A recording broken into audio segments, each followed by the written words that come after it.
Alright, we're going to create a screw head to go in the back of the controller. So first I'm going to create a cube, then smooth it, and increase the divisions to 3.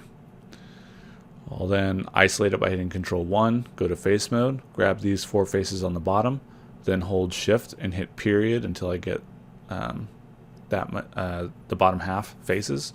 Delete those faces, go to my scale tool, scale it down a little bit. Then I'll select these 4 faces just to kind of give me a visual of the center. Then I'll select the 4 faces on every side to create sort of the Phillips head screw to either side of those original 4 in the center. Like this. I'll hit Control E to extrude.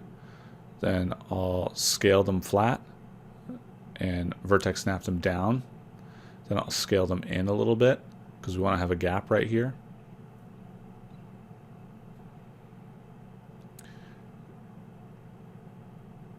Let's make sure they're even.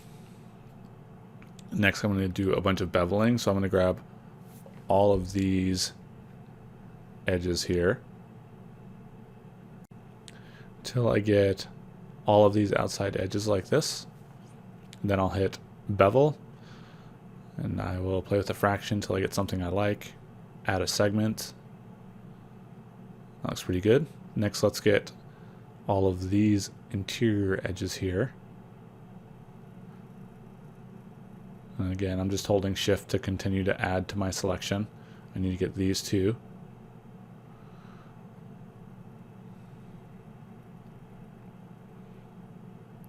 Looks pretty good. Then I'll hit bevel and I'll turn chamfer off, and I'll decrease the fraction a little bit.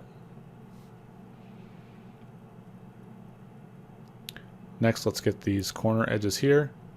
We are going to create some n-gons by doing this, but we don't really need to worry about cleaning them up. Once I have all those, I'll bevel them, turn chamfer off, decrease the fraction, and then I'll hit 3 on the keyboard to check it in smooth preview.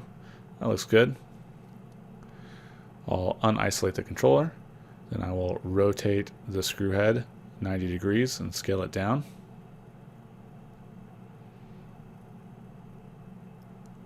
I'm going to turn off my ambient occlusion. I'll turn wireframe unshaded on.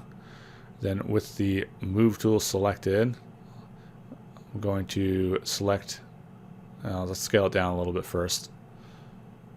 Select the move tool, select the middle square, then hold V and middle mouse click and drag on the center vertex in the middle of the hole to snap it there.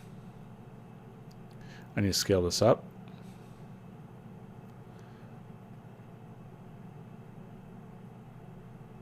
And I'll check it, make sure it looks good. I'll hit Control D to duplicate it, then W, then I'll hold V and vertex snap the new one, and I'll just keep doing that. So Control D, hold V, middle mouse click and drag over the vertex. Control D, hold V, middle mouse click and drag. I'm going to keep duplicating.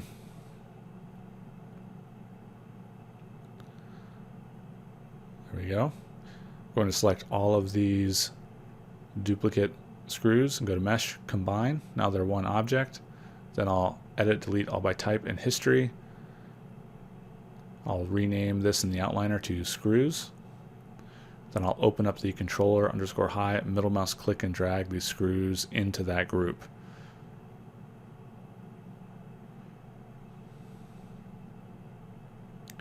We're going to make the cord next, so let's go ahead and prep the model for that.